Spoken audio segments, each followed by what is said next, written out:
The third noble truth is about the cessation of the dukkha. And I think all of you have the text and the translation. Let's go to the text first. So we have done up until 39. So today will be from 40, 48 to 42. Not that long, but there are things that we need to discuss about it. Idang kopana bhikkhave dukkha samudaya ariyasaccaṁ, and we discuss about the second noble truth. It's about dukkha samudaya.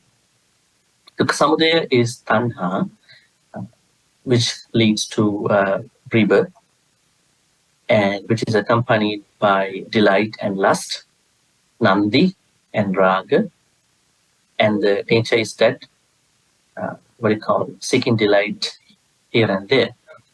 In that context, we discuss about three types of tanha: kama tanha, bhava tanha, vibhava tanha. And today, it is about the cessation of that dukkha.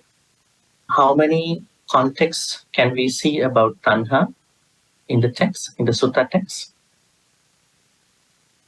There are two contexts for tanha. One is tanha by what we call kama tanha, bhava tanha, vibhava tanha. The other context is rupa tanha, saddha tanha, gandha tanha, pottabha tanha, dhamma tanha, rasa tanha, pottabha tanha, dhamma tanha. So these are the two contexts that we see about tanha. When you go to Abhidhamma, there are how many tanhas are there in the Abhidhamma? 108. 108. Okay. This is how we explain about tanha last Monday. I just wanted to see whether you remember. Right. Then, idang kopana bhikkhave Dukkhanirodhaṁ ariyasaccaṁ. Now, it's because it's the noble truth of cessation of dukkha. Yo tassa eva tanhaya asesa viraga nirodha. Right? Now it's the tanha, the same tanha that we discussed over here, right? Same tanha. Right? But there is something interesting to learn here. Your tassa eva tanha, it is the asesa. Asesa. Asesa means remainderless. There's nothing left. Asesa, viraga. Viraga means any, what do you call, attachment, any desire, any attachment towards the tanha.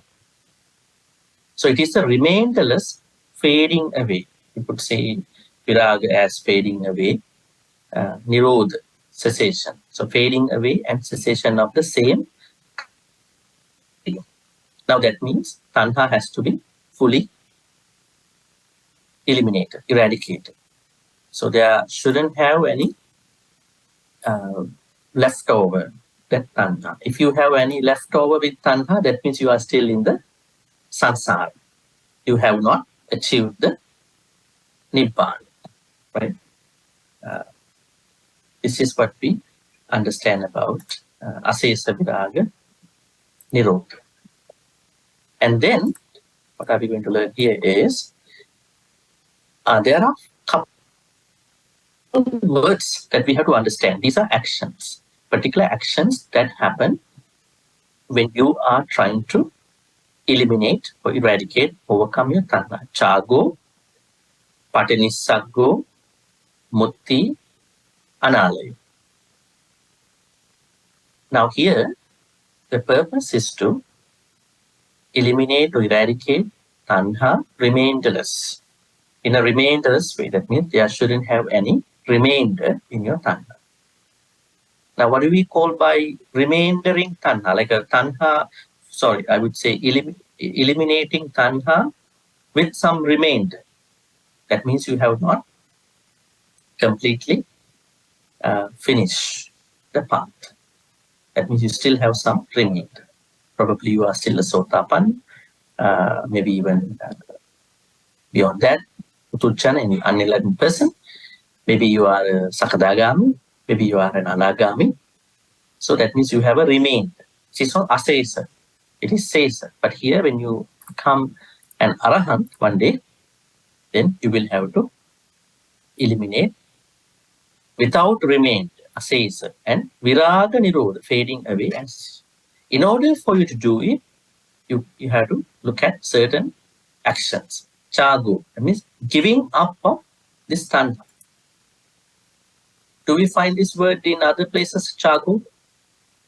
First, let's identify. Chago means giving up of tanha. Then, giving up of those tanhas. Then, patinissaggo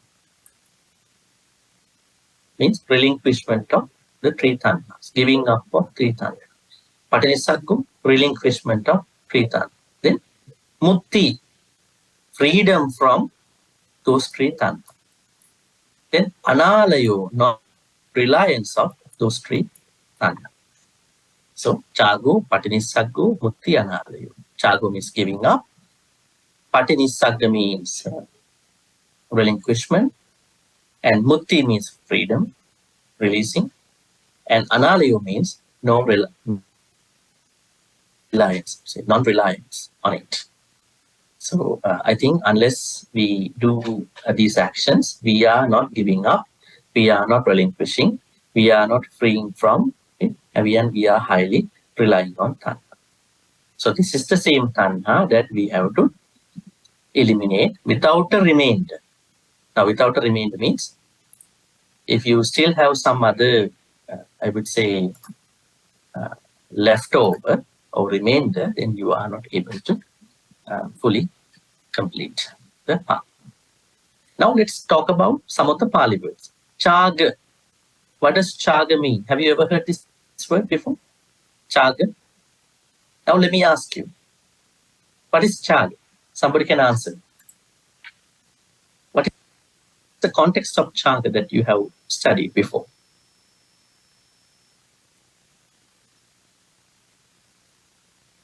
Somebody can unmute your the laptop's audio so I can hear if somebody is saying something to me. Chaga means giving. Giving. See? You know the context. But there is another word called dana. D-long-A-N-A, dana. It is also giving, right? Then what is the difference between these two? Are they same? Synonymous? That's the question. Now we have to study that. We have to understand it before we going further. Now somebody can tell me what could be the difference. There is a difference between chaga and let me write that here so you will understand. Chaga and dana. Okay. Can you all see these two terms? Chaga and dana. Now, chaga means giving up.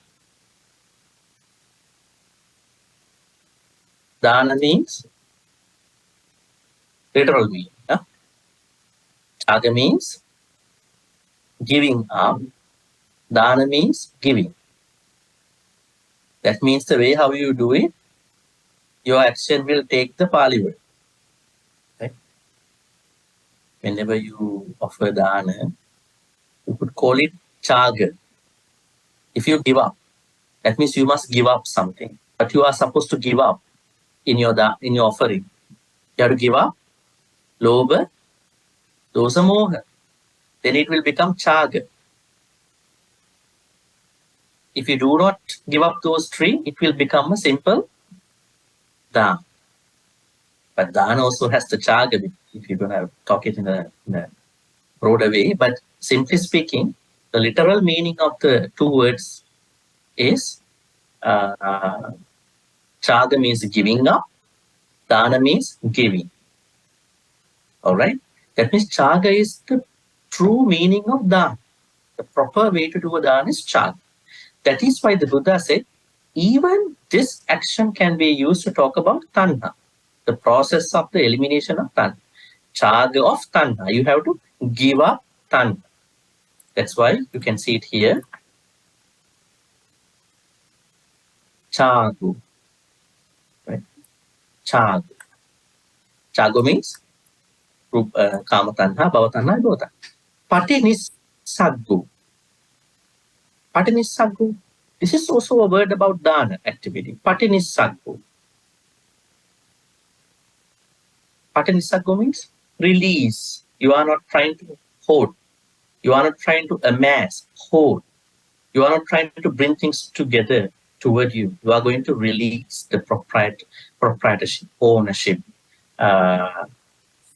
your belonging stuff. You are going to release them onto other people.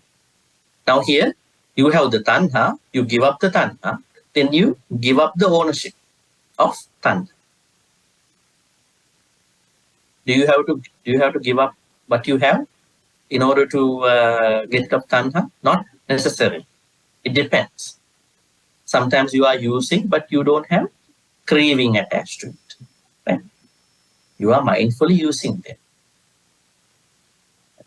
Sometimes you might be a person who do not have a lot of stuff, but you still have tanha for those tiny little things. Then on the other hand, there may be somebody who has lots of stuff. You see lots of things, big stuff, large stuff, but that person has no craving to stuff. It could be vice versa, right? So the problem here is that how you look at them, how you give the meaning to what you have. So definitely you have to give up the tanha that is attached to different people, things. Then you have to release the ownership of the tanha that is surrounding with objects. Then let's go continue. Chago patinissaggu. Then mutti. Mutti means freedom. When we are owning things, when we are trying to belong to certain things, now actually there is a word called sense of belong. People like you, everybody, I think, we all like to have a sense of belonging to other people. To call other people, you are my this and that, right? So we feel happy. I have people. Right? I have somebody to take care of me. Parents feel very blessed when their children are taking care of the parents. Partners feel good that each other are taking care of them. Children, parents, children, and everybody. Right? Even the citizens of a country, when they feel that the government really takes care of them, if that is happening. Right? But it is said that freedom from tanha is what we call by mutti. Mutti means we need freedom. Sometimes when you are going to take care of other people, they might feel that they are sort of controlled. They're sort of manipulated by you. Sometimes the care can become a manipulation. But here what we have to understand is that we have to release our tanha. When you release your tanha, you are looking for that bigger freedom. That freedom. Do not get mistaken. Do not misunderstand your personal relationships. You have to continue those dearly cordial relationships in a nice way. I'm talking about the Buddha talks here, that larger, broader perspective of tanha and what you are supposed to do. Right? So at that point, chaga, that means you're going to give up your tanha. Then patinissagga, you're going to release. And mutti, also you are going to free yourself from tanha. Because when you are into tanha, you are not freeing yourself. You got to free yourself. And then analayo. Analayo. What is alayo? I can write something here. Alayo. Ala. You can put alaya. What is alaya? Alaya. This Pali word comes from Sanskrit. Alaya means place. Ale means place. So analayo means that another meaning is reliance or dependence. Ale. Analayo means that you are not going to rely on tanha. You are not going to depend on tanha. In our day-to-day life, are we depending on our tanha? Are we? Are we depending on our tanha for our own happiness? Since morning up until night, if the people you really love, you really like, do not reply to you, do not appreciate you, do not thank you back, if the place you are working is not giving enough compliments to you, enough probably incentives, that working energy, would you be okay with that? Or would you be going after them? Hey, you should have done it. You should have done it. You should have at least said thank you to me. You should have talked to me. You should have replied to me. So that means we are highly reliant on our tanha. That is why we get hurt at the end of the day. Isn't it? We are. So we should not be dependent on our... Now here tanha means those craving for different people, things, etc., etc. So they all come as tanha. The trigger is tanha. At the end of the day, you are not calling that this is my tanha. You are calling these are the people that I have to depend on. That are my emotional happiness, my happiness totally depends on these people, these things. If they don't work, if they don't function the way that you want them to be, then you are so much bothered by those people, things. That is why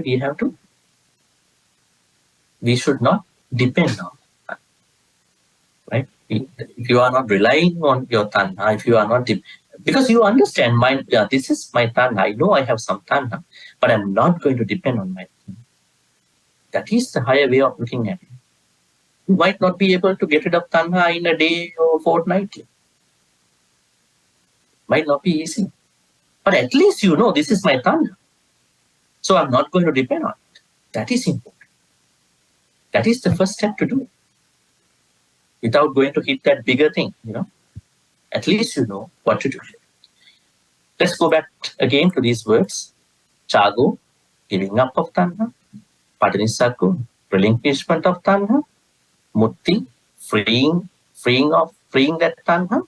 Analayo, non-relying or non-depending on that tanha. What you are supposed to do? Giving up, relinquishing, freeing, non-relying of kamatanha, bhavatanha, vibhavatanha. That is what you call by the cessation. The cessation of dukkha.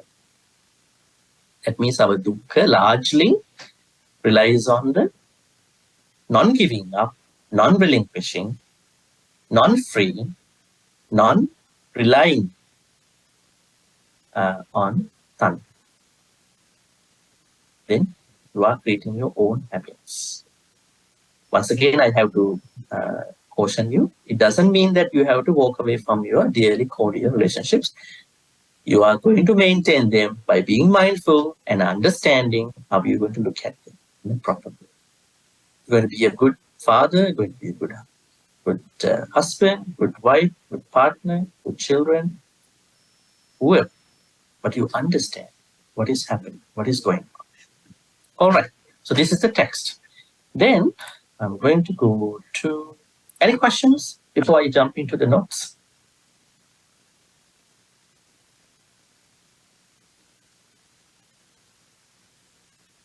Yeah, raise your hand, I can see. Okay, looks like no at the moment, maybe later.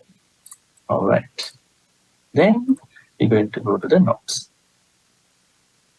I think if you cannot see the screen, you can go to the blog and then check the note, right? That is also easier. But you can also keep looking at the screen too. So I'm going to show it. First, I have asked a question here.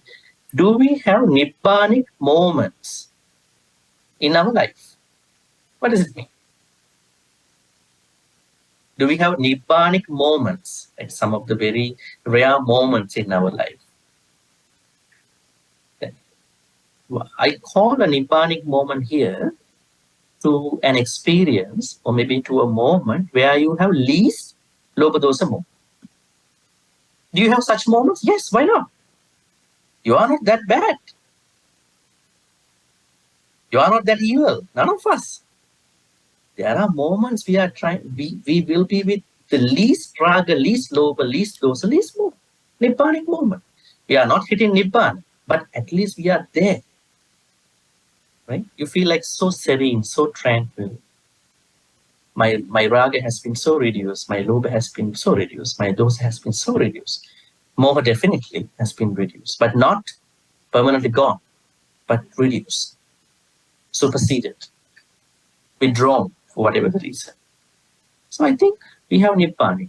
Before that, one day we can really attain Nibbana, but before that we can feel certain moments of that happiness. But they could be very flashing moments. They are not very continuing moments because of unenlightening process. But there are some flashing moments of feeling what could be the Nibbana like. Kind of an elementary level of Nibbana. Lessening of raga, dosa, moha. We feel some happiness, That happiness I call Nibbanic moments. Definitely everybody has, depending on their level of the mind. Then let's go to understand the literal meaning of Nibbana. Okay. Literal meaning. So in order to understand Nibbana, I have to tell you two Pali words. Nibbana and Nibbutī. Okay. Nibbana and Nibbutī. Now let's understand what is Nibbana and what is Nibbutī. Nibbana is what you call Nibbana is what you call the action. That means we simply call it blowing out or extinguishing the fires of what you call lust, hatred, delusion. These are called as fires, or in other words, they are called as poisons. So blowing out, let's say,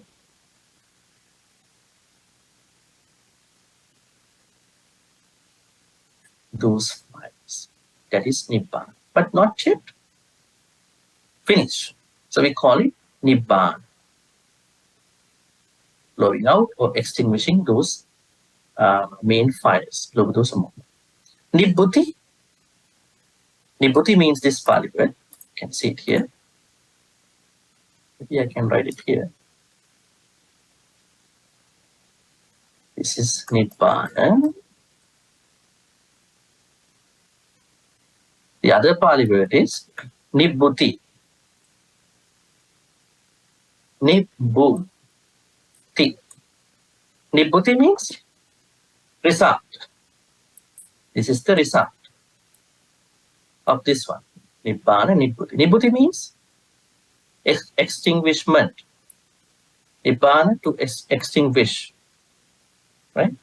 Nibbutī means the result of your action of Nibbana. That means you're going to extinguish the fires of Lobha Dosa Moha. Then you will become into the Nibbutī.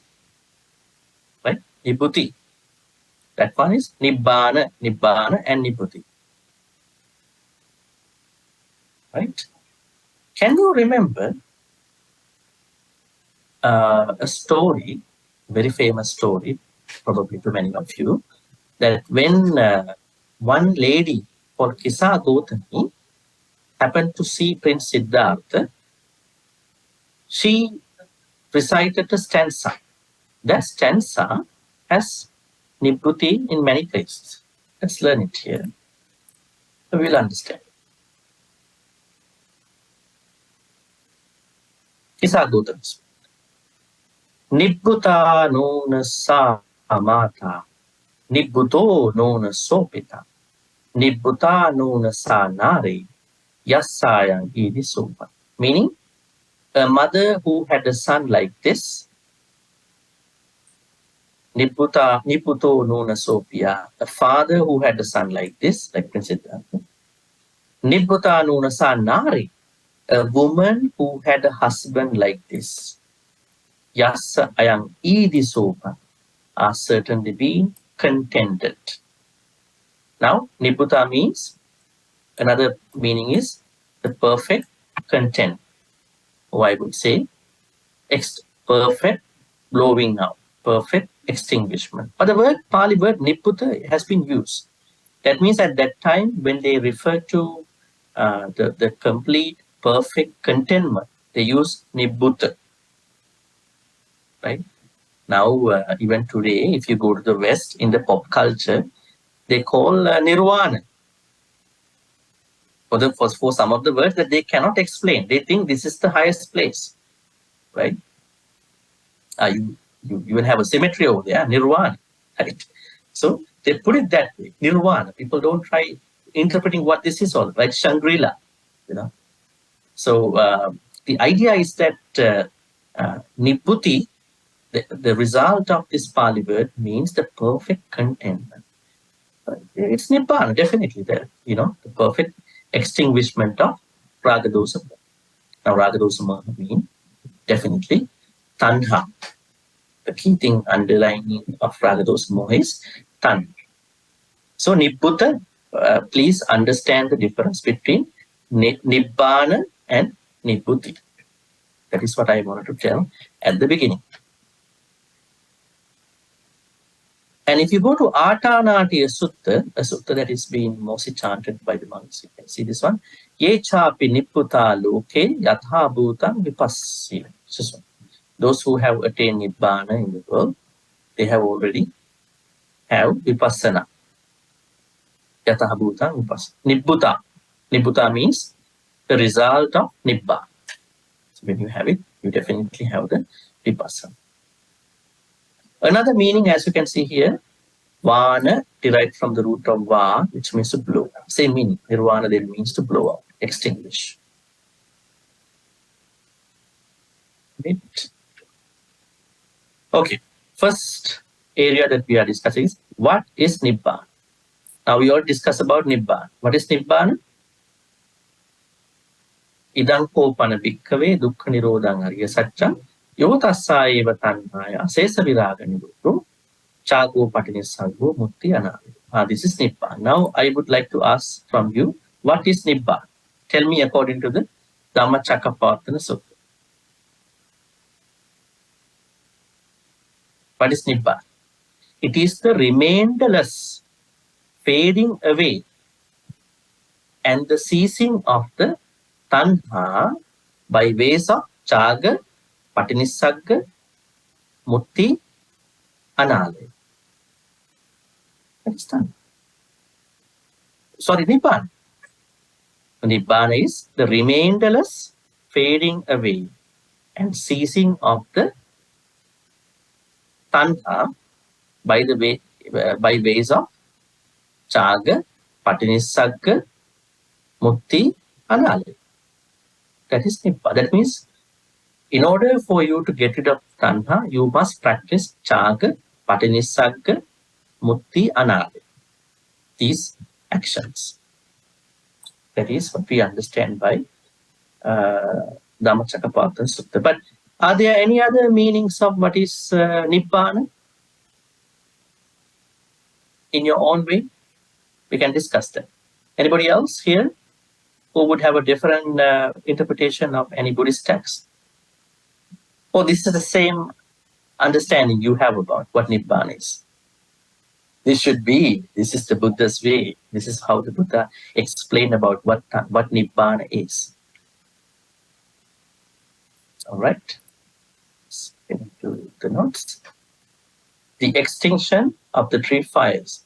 When these three fires are extinguished, release from samsara, the perpetual grasping activity of the mind, or the cycle of rebirth is attained.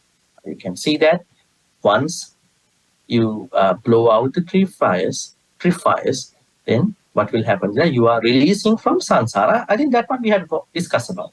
Releasing from samsara. Are we supposed to release us from samsara? If so, why? Is samsara such a dangerous journey? Oh, it's a journey of mixture of happy and bad things. Samsara can be a dangerous journey because we never know whether we can practice Dhamma in the next life. Can we guarantee whether we can practice Dhamma in our next life? We don't know where we will be reborn. Even in this human world, you can see the wars, problems coming up. You see people like you, you're so blessed to learn Dhamma. Right? Such a blessing. So we never know whether we will be able to learn Dhamma in the next life. We may be or we may be not. Mostly we may be not. Now you have the opportunity. You have everything now. So why don't we try in our best way? So samsara is a dangerous journey. But just because samsara is a dangerous journey, we cannot do things in one day. Can we? Can we practice all these Dhamma things in one day, in 1 week, in 1 month?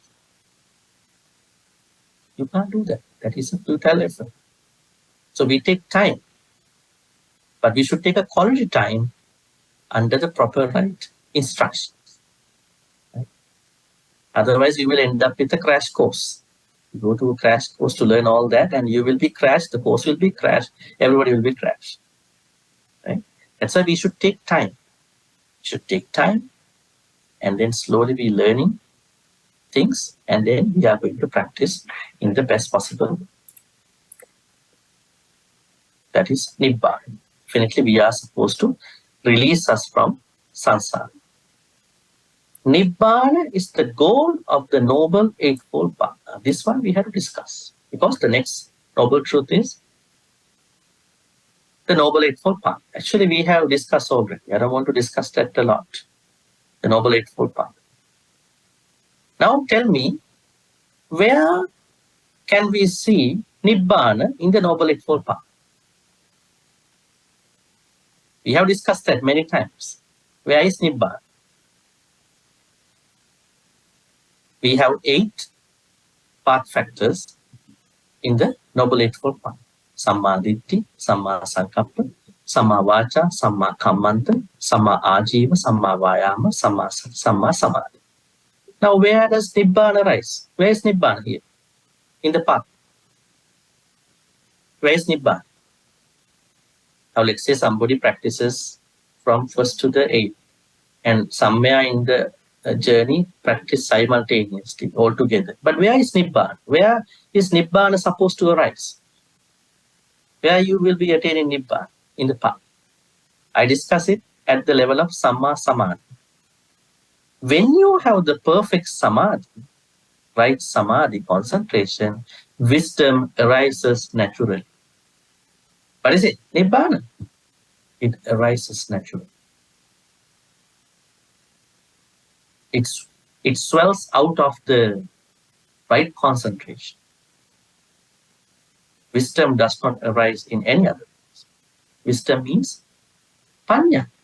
That means Nibbana. You may be somewhere in your Sotapanna, Sakadagami, Anagami attainments. But once you hit Samma Samadhi properly, wisdom arises naturally. You cannot create wisdom. You have to let it arise. Wisdom is as such. There are people who want to be wise. Can you become wise? You can become wise, but not in that Noble Eightfold Pathway. You can become wise as a person in your life. But if you want to become wise according to the Noble Eightfold Path, you must practice very well these 8 path factors at the level of Samma Samadhi. Then wisdom naturally arises. That is what we call by Nibbana. So the goal of Noble Eightfold Path is Nibbana. Right? 2 Nibbana states, very important, very connected to today's topic too. Sopadisesa Nibbana, Nirupadisesa Nibbana. We have another word called Anupadisesa, Nirupadisesa. 2 Nibbana states. How do we understand this, dumb folks? Tell me. How do we understand these 2? I think I already explained to you in a previous session. Now let's say you are going to attain Nibbana one day. Then what Nibbana state you will be attaining out of these two? Sopadisesa and Nirupadisesa. Which one are you going to attain if it is happening to you in this life? First one or the second one? First one. Sopadisesa. Sopadisesa means, you can see here, Nibbana with the remainder. What is the remainder? This one, Nibbana without remainder. Remainder means? Huh? Now let's say tomorrow you're going to attain Nibbana. What will happen to you? Just imagine. It can happen, right? Everything is anicca, right? Why not? Why not? Even maybe in a minute of time. Then you are attaining Nibbana with these 5 aggregates. Huh? This body of 5 aggregates will not be finished. That means we call it Sopadisesa Nibbana. This one. We are going to, this one. This is the Nibbana you are attaining in general. Say, if anybody attains Nibbana, that person attains this Nibbana state, Sopadisesa. That means this remainder means 5 aggregates. But the problem is that still you are carrying your body until you die. That means, can you enjoy the full benefits of Nibbana? You cannot, because this body has sicknesses, this body has aging, and then you will have to go through some of the unpleasant experiences in your life. You will have to be with the same people. Just because you attain Nibbana today, the people in your household, will they become changed to you? Will they become changed to you just because you attain Nibbana? No, they will be the same people. Right? Will the whole society be changed according to your Nibbana? No. That means you still have to deal with all these situations, people. That means you are not getting the full benefit of Nibbana, although you attain Nibbana.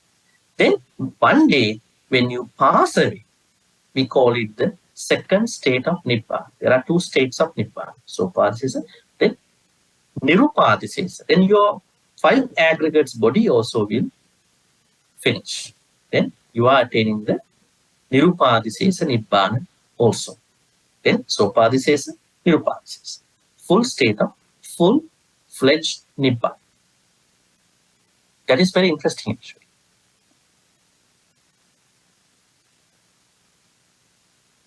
I don't know whether many of you got that. Nibbana has 2 states. 2 stages, I would say. The first stage is that you attain Nibbana by practicing whatever the good things and attaining Nibbana. But you still will not be able to perfectly experience Nibbana until you pass away one day. Because you still carry the body. Till you carry the body, you are bringing all the issues with the body. Then you will see the fullest state of Nibbana. This is why we call Shakyamuni Sambuddha passed away in the Anupadisesa Nibbana. Nirupadisesa, actually, same. Anupadisesa or Nirupadisesa. That means the word Parinibbana, same. Parinibbana also another term for this. Parinibbana.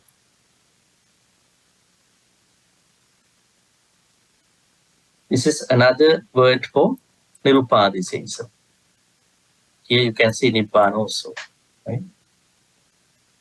This is Nibbana.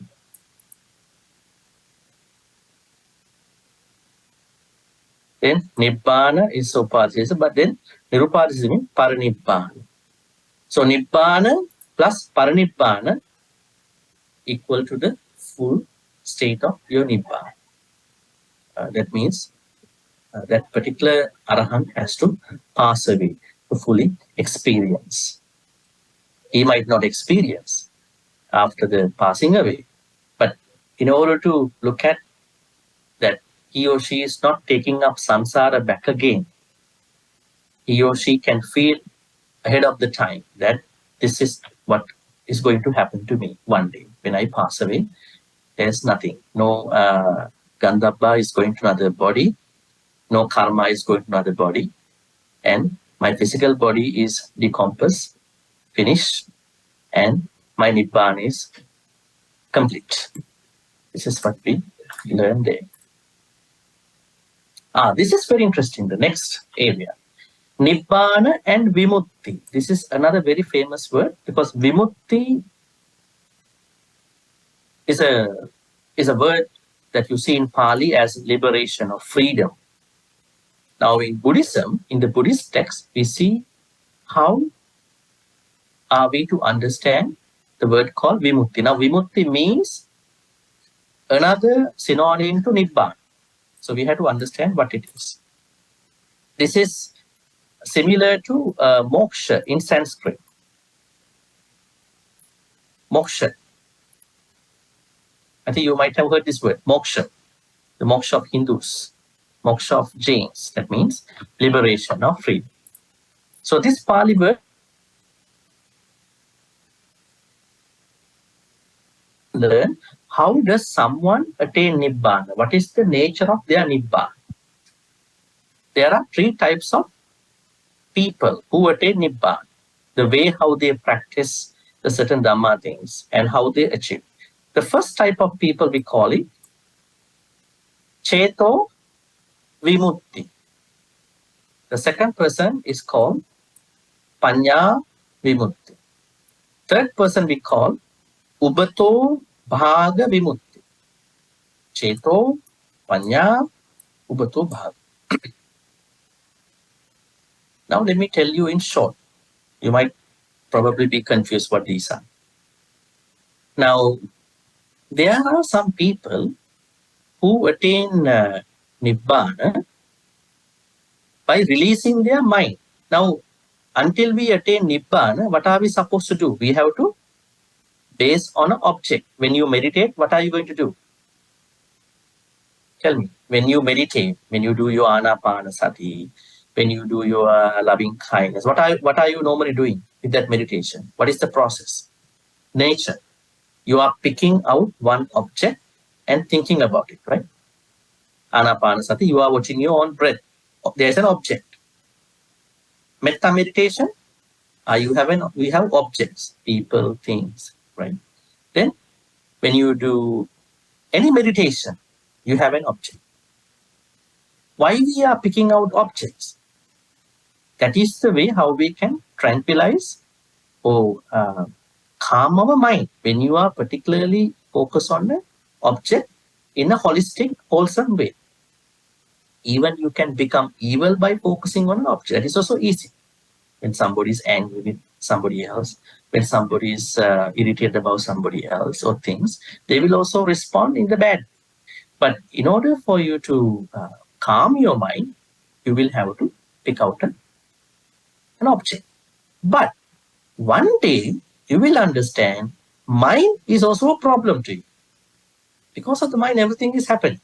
Objects, you have to calm the mind, you have to keep the mind focused, you have to keep the mind concentrated. Then you have to release from your mind also, isn't it? That is what we call by Cheto Vimutti. Initially, when somebody practices jhanas, first, second, third, fourth jhanas, so maybe 4 Brahma Viharas, what they are doing? They are trying to first take an object and then to calm the mind. Once they calm the mind, they're going to release their mind from the object. Now this happens when some people are doing feedback for me. Bhante, you asked us to watch the breath, but at a certain point I felt I don't breathe. I don't feel breathing. I said, yes, it can happen when it is very subtle. When your breaths are very subtle, you will feel you are not breathing, but you are breathing. You are not breathing, you're going to die. The thing here is that you don't feel it now, but it's happened. So that means what has happened? The object has become very subtle. Before the object was very, what we call, very clear. You can feel that you are breathing, you are not breathing, you are breathing short, long, whatever. But when you are refining your breath as such, in the course of time, you will feel you are not almost not breathing, but you are breathing. What I'm telling you here is that when you are really focusing on a certain object, then you are going to master on it. When you are master on it, at a certain point, you will feel, I don't have to focus on objects anymore. There you understand mind is a problem. Because of the mind is trying to pick up or pick out certain objects. Then you feel once your mind is subtle, perfectly serene, but you're not yet at Nibbana, you feel, okay, I have to release from the mind. We call it Cheto Vimukti. That is called Cheto Vimukti. I first want to summarize these three people, then I will explain. So this releasing of the mind is a fundamental approach to attain Nibbana. Hindus, Jains, even you, when you go to a meditation retreat, what you are doing is you are trying to do the Cheto Vimukti. I don't know whether how many of you know these words and context. What you are doing is Cheto Vimukti. Sometimes when you do Cheto Vimukti in the proper way, if you could take Cheto Vimukti thinking, you can say not thinking. There's no what you call distraction. There are no any hassles happening out of my mind. Panya Vimukti means there is somebody who is practicing vipassana, anicca dukkha anatta, thereby attaining nibbana. That person is called Panya Vimukti. This person practice any jhanas. That means in Buddhism, there is someone who is attaining nibbana without any jhanas. No samatha bhavana is needed for that person. No samatha bhavana is necessary for that person. They are called Panya Vimukti people. What happens when you have Panya Vimukti? That means one day, when you attain nibbana, you will find out Panya is also something that I have completed. Now, when you become an arahant, do you have to struggle with your Panya anymore? No need. You have finished developing Panya. How about us? Do we have to develop Panya more and more? Yes. So we cannot release Panya from us. We have to develop Panya to the level of that completion. Once you complete, you release yourself from Panya. It's also a problem. Right? If you carry anything forward, it could be a problem. So at the level of Cheto Vimukti, there are people who release their mind by jhanas or whatever, apamanya, brahmaviharas. At the level of Panya Vimukti, there is somebody who attains Nibbana by focusing on anicca dukkha anatta, change of everything, and then dissatisfaction of everything, and then what you call not self perspective. And there is another person here, Ubato Bhaga Vimukta. Let me show you again. You can see here. Ubato Bhaga. Now, Cheto Vimukti person, Panya Vimukti person, Ubato Bhaga Vimukti person. Now, what does Ubato Bhaga Vimukti person mean? Ubato Bhaga Vimukti means there is someone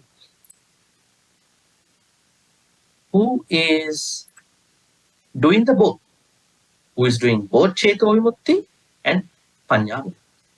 That means practice both jhana and practice vipassana. Thereby, he or she attains nibbana. Now, let's take a look at these three persons. Cheto Vimukti. There are 6 types of Cheto Vimukti. That means different Cheto Vimuktis for different people.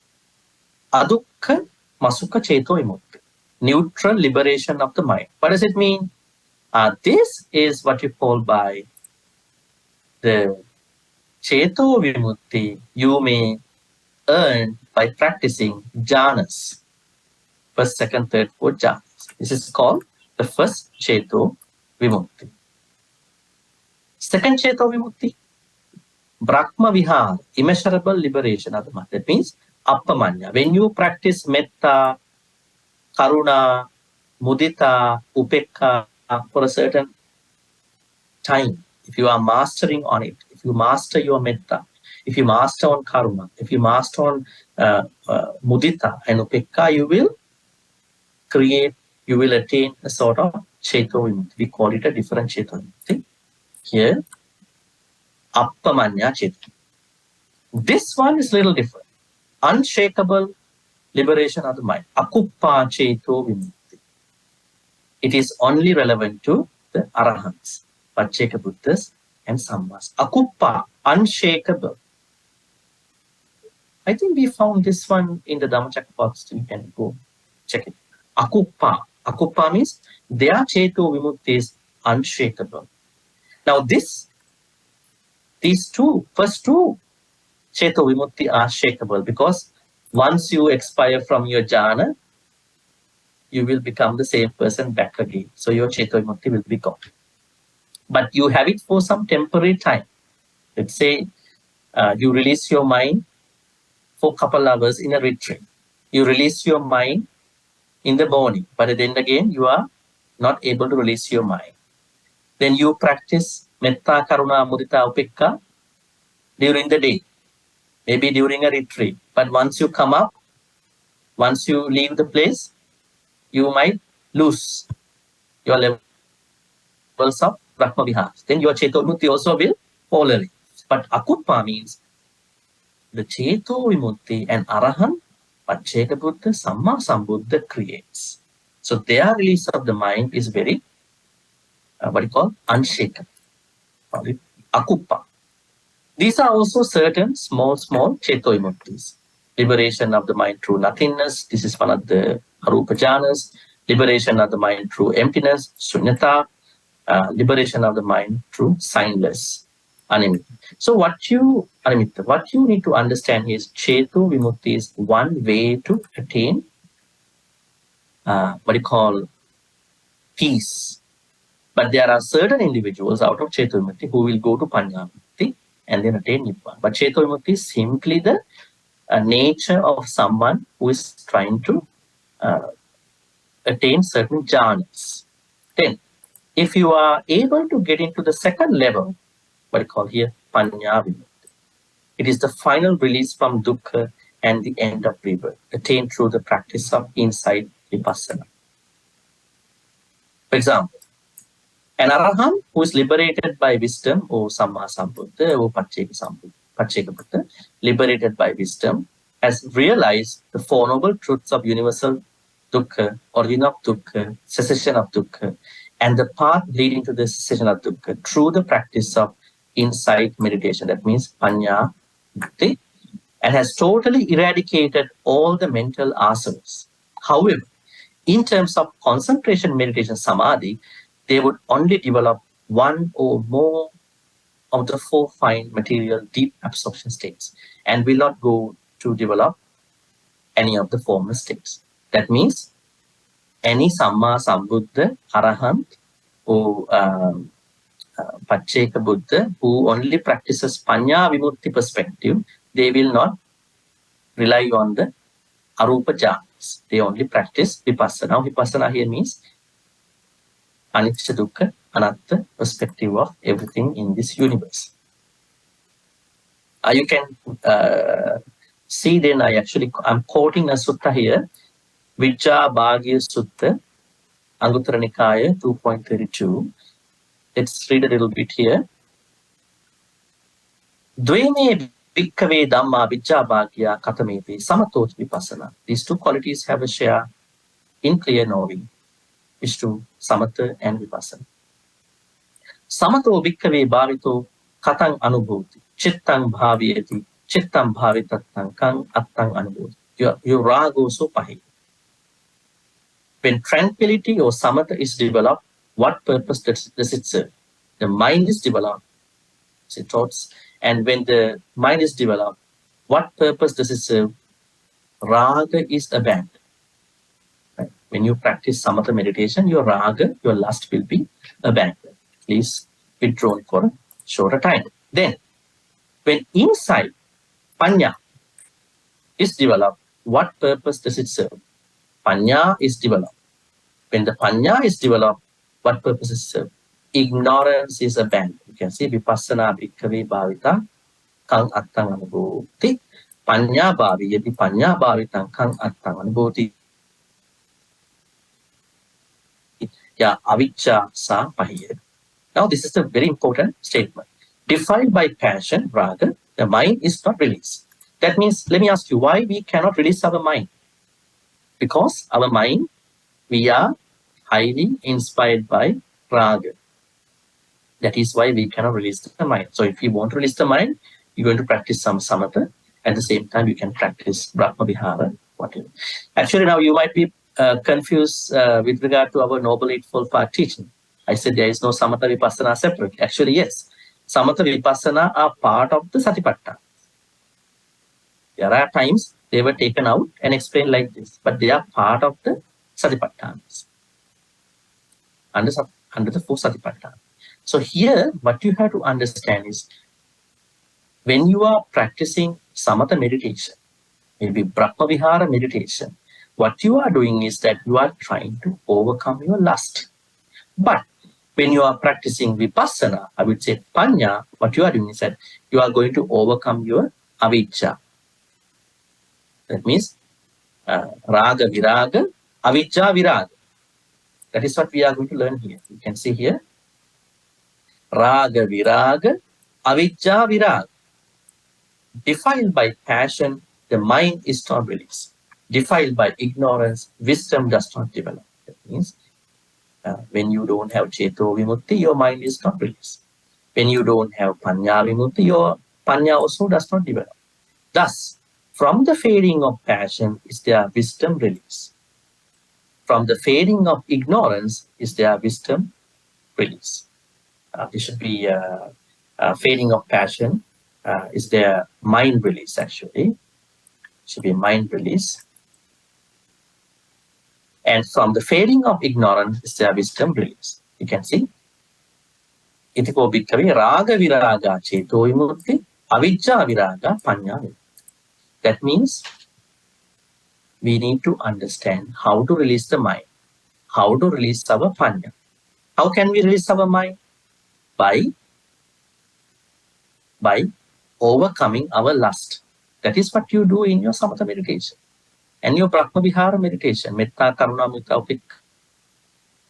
I don't have to practice, develop panya. That means you have released you from panya as well. Ceto vimutti, then panya. Very interesting. Now, this is what we understand by somebody attaining Nibbana. There should have the ceto vimutti part, there should have the panya vimutti part. Some people directly practice panya vimutti. They are very capable of practicing panya. Some people, they have to start from ceto vimutti, practice some jhana, practice. You can see the third category, ubato bhaga vimutti. There are people who have to practice the both. Like today's many people, they go to samatha retreat, they go to vipassana retreat. They do samatha, they do vipassana. They do a bit of samatha, they do a bit of vipassana. Now, it is also a way. That means somebody starts practicing samatha meditation. What is samatha meditation, Dhammapuns? Let me ask you this simple question. You are just listening to me. I don't know whether you understand these tiny things. What is samatha meditation? Somebody tell me. Concentration? Now, what do you do in the samatha meditation? I'm not asking you to translate. Huh? Of course, calming the mind. I mean, what do you do in that? What do you do in that samatha meditation?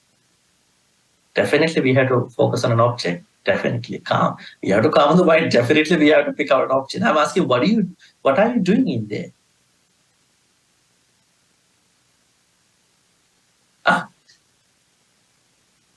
Yeah, calm the mind. Yes. How do we do that? According to samatha meditation, how do we do it? Mindful breathing.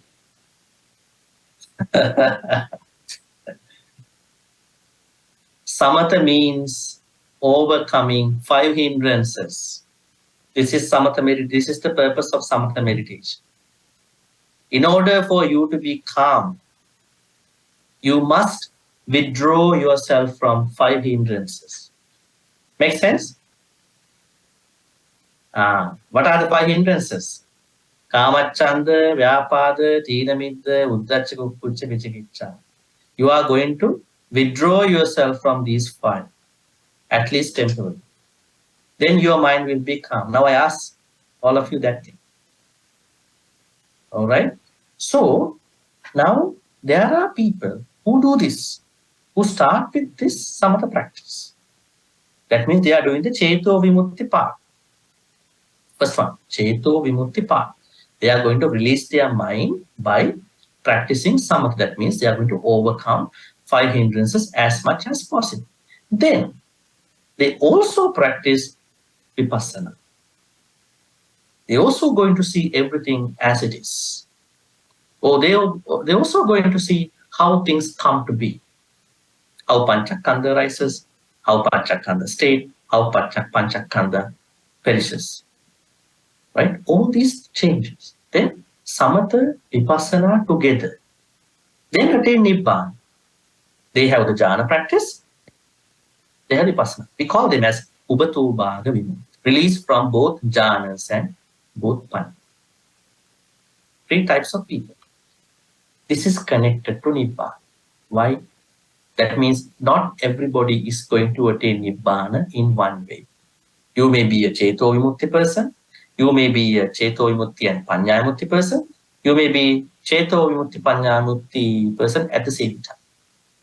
That is how you're going to attain nibbana. That is why I mention it here. And Arahant, freed or liberated by both ways, has attained liberation, freedom by wisdom through the practice of insight vipassana to realize the Four Noble Truths and to eradicate mental defilements, and has also developed the formless deep absorption, arupa jhana, through samadhi meditation.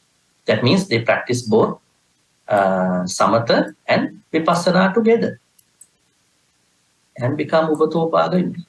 Having first developed the 4 fine material, 4 rupa jhanas, they continue to develop the 4 arupa jhana. Upajana, arupajana, and then practice vipassana. That means panya vimutti. Now, look at this one. Very interesting. Cheto vimutti becomes permanent only with the attainment of panya. Now, don't take the word permanent. Your cheto vimutti will be fine. Cheto vimutti practice will be perfect, complete, if you bring cheto vimutti to the panya vimutti level. Now, a lot of people don't do that. They just do a very simple meditation. They think, okay, now today I'm happy. I'll just go back to my normal meditation. If you are really serious about it, if you are really serious, then you have to shift from samatha to vipassana time to time. You can do it time to time practice. All right.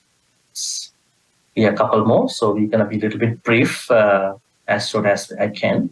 What is the connection of anatta to nibbana? What is anatta? Anicca dukkha anatta. Anatta means, do we have a soul in Buddhism? We don't have a soul. But we have something. How do we call it?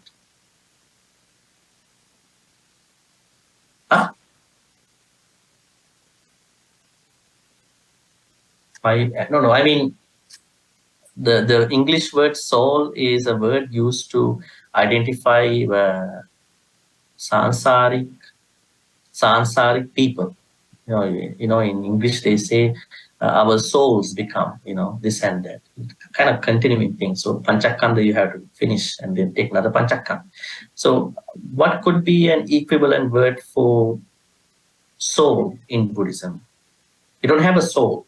We call it, what is going from here to the next life? Is it our Panchakanda? No, Panchakanda is dropped here, It's dropped here. What is going from here to the next life? What came from next life to this life? Our sankharas, we call it sankharas. Karma. Karma means, how do we call sankhara? What is karma in the five aggregate set? Rupa, Vedana, Sanya, Sankhara. Sankhara means our karma part. Then these sankharas, they are going to take the form of bhavanga vinya. But the problem is that our sankharas are always being changed. All the moments they are being changed. Otherwise, somebody can say, see, you are going to be reborn. You are the same person. Where is anicca? No, you are not the same person. You are not the same person. And you are not somebody else. You are between those two, but your karmas are always being changed. All the time they are being changed.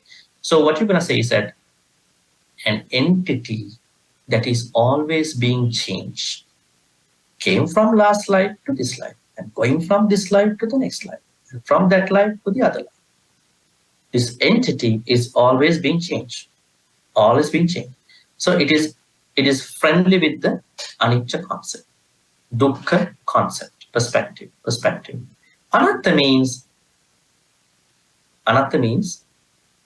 there is a Buddhist teaching that the Buddha asks us to practice, that there is no atta at that level. That means this is merely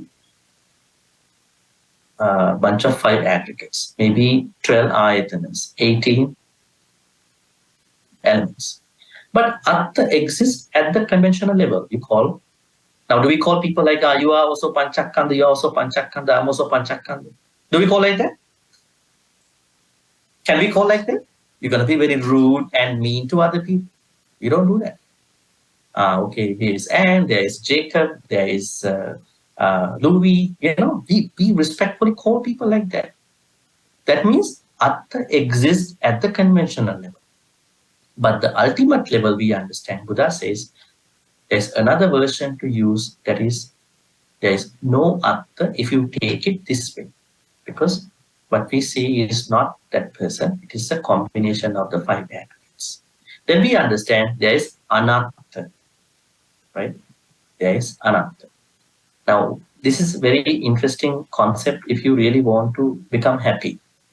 Now, if you were blamed today, if you were criticized by somebody today morning or yesterday, maybe in the past, you have to let go of that previous self, right?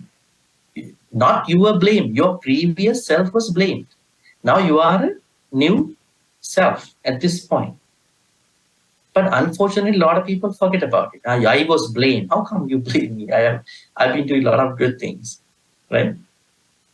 This is one of the very interesting lessons that we can practice in our daily life, right? Do not keep your previous self, because previous self is already gone. Previous self that underwent that particular situation. Now it's a new self. In a moment of time, it's another new self. So anatta concept is such important. It is directly connected to Nibbana, because when you attain a Nibbana, you have no maintenance of atta in whatsoever levels. Call it. There's a connection to Nibbana. Nibbana is the unconditioned. I think I told you this many times. Everything is conditioned in this whole universe except Nibbana. Because Nibbana is not constructed by somebody. Everything else is constructed. We are constructed by our mother, father. Buildings are constructed by something else. Maybe Patavi, Apo, Tejo, Vayu. We are Rupa, Vedana, Sanya, Sankhara. Nibbana is the unconstructed. The only thing that is that means when you attain Nibbana, there is no construct. It itself becomes the end, right?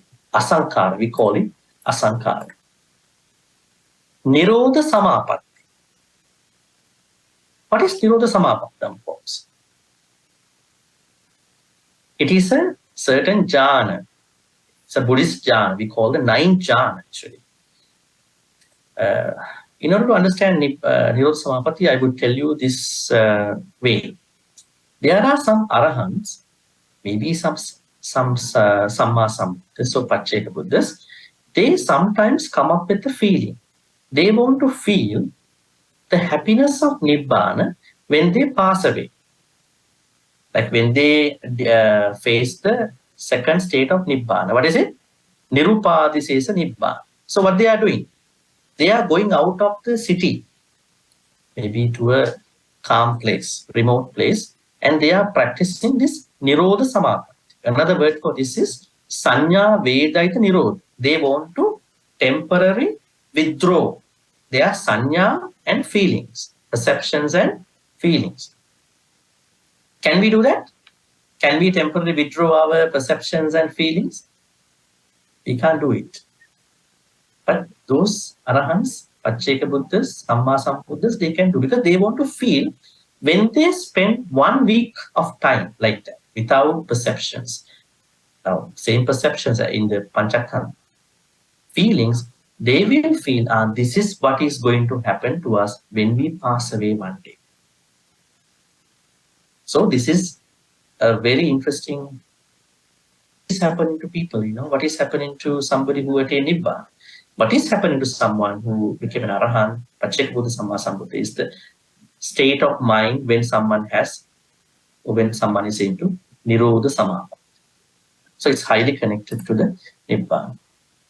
So when someone attains Paranibbana, they are going through the same happiness when someone attains Nirodha Samadhi.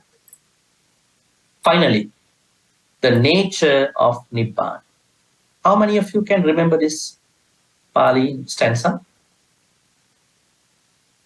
Viratta Chinta Ayatike Bhavasmin. Okay, here. Kinang Pura. Kinang Puranang Namang Natti Sangbhamang. Viratta Chinta Ayatike Bhavasmin. It has to be Kina. Tekena bija avirulhi chanda. This one. Nibbanti dhira yathayang paditu. Where is it mentioned? This is mentioned in the.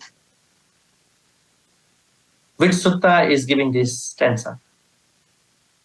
Kinam puranang namannatti sambhava viratta citta ayatike bhavas. Ratana Sutta. What is it? Ratana Sutta. If you are someone who only reads chanting, you might not be able to think about it. You try to memorize, you can think about it. This is a part of the Ratana Sutta. Now, Ratana Sutta says, what will happen to someone when they attain Nibbana? Let's see how it was given. Nibbanti dhira yathayam. Here, you can see. See here. Those wise people, arahants, Pacceka Buddhas, fade out of their bhava as the flame of this lamp which has just faded away. Padipo means the light of the lamp, and Nibbana. Now what will happen?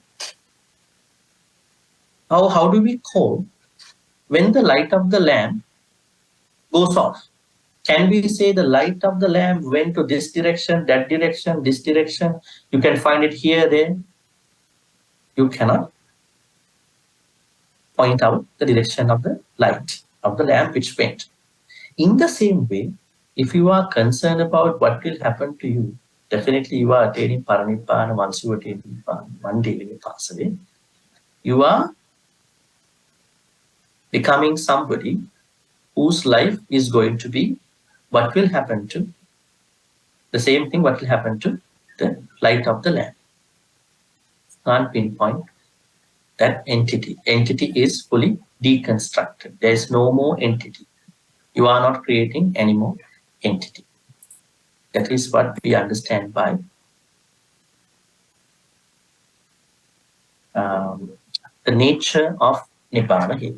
So today what we learn here is the third noble truth. The third noble truth is about what we call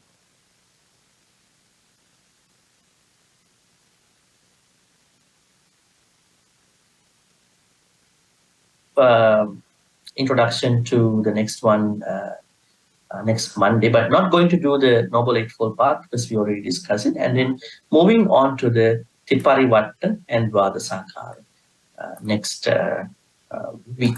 That is the plan. So now I will leave you to ask any questions about today. If you have a question, you can come forward near the laptop and you can ask. Good, good. Okay, answers. First, you asked about three fires. Three fires are none other than three poisons. Raga, dosa, moha, lobha, dosa, moha. Greed, hatred, delusion. Greed, hatred, delusion. That is the answer to question. Second one, like that means, now this lady, this lady was looking at Prince Siddhartha. Okay? Prince Siddhartha was already married at that time, in our understanding.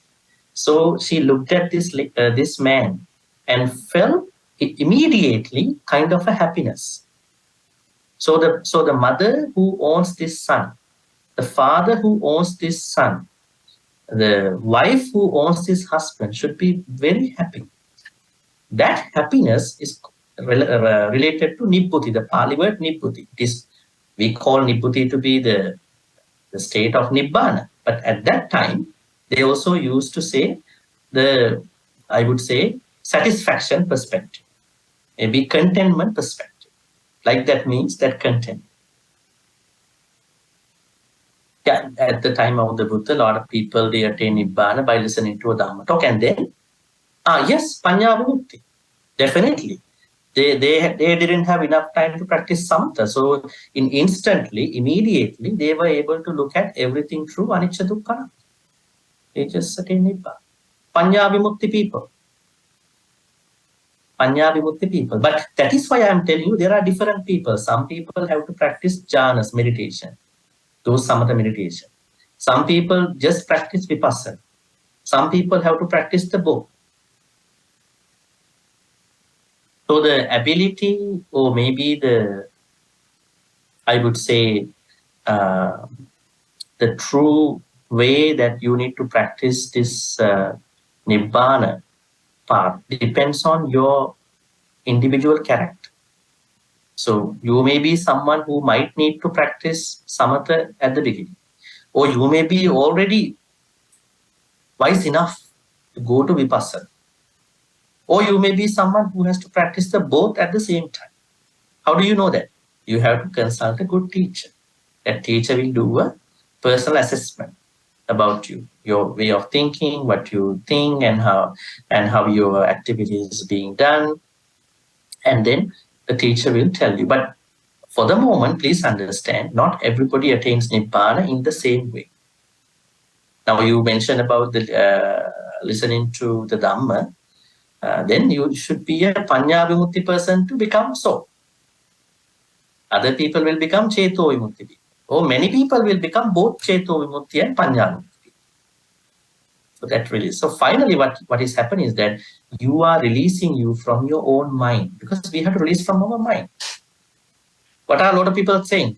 I have to release from this burden in my life. This person, those things are very, very much burdens. But finally, you have to release from your own mind. It is the burden. And then, but that thing cannot be done just by. Some people make some ignorant decisions. They take their life. You are releasing from your mind, not by doing harm to yourself. You are releasing your mind, or you are releasing you from mind by going to the perfect calmness. Right? That is how we are going to look at it. Cheto Vimukti. All right, I think that's enough for the questions. So we're going to be transferring good karmas now to the departed ones and the Devanaga Mahitika. And I want to tell you something. I understand that the level of our sutta discussions that we are doing now, a little bit advanced, getting a little bit advanced. So please, if you have any questions, please ask me. Please send to the WhatsApp. I can definitely answer your questions. If you have anything that you feel that you need more information, some clarifications, don't just sit and go, because then you will be the person who will be struggling if you don't understand. Okay, with that in mind, I'm going to transfer all the good karmas. May all the good karmas which we've been accumulating today be transferred to all the departed ones who passed away in the name of all of us. If the departed ones were reborn in a place of discomfort, pain, may they be able to release from those places of discomfort and pain. If they are already born in a place of happiness, comfort, may they be able to improve their happiness and learn more Dhamma, practice more Dhamma, and finally attain the supreme bliss of Nibbana. Sadhu, sadhu, sadhu.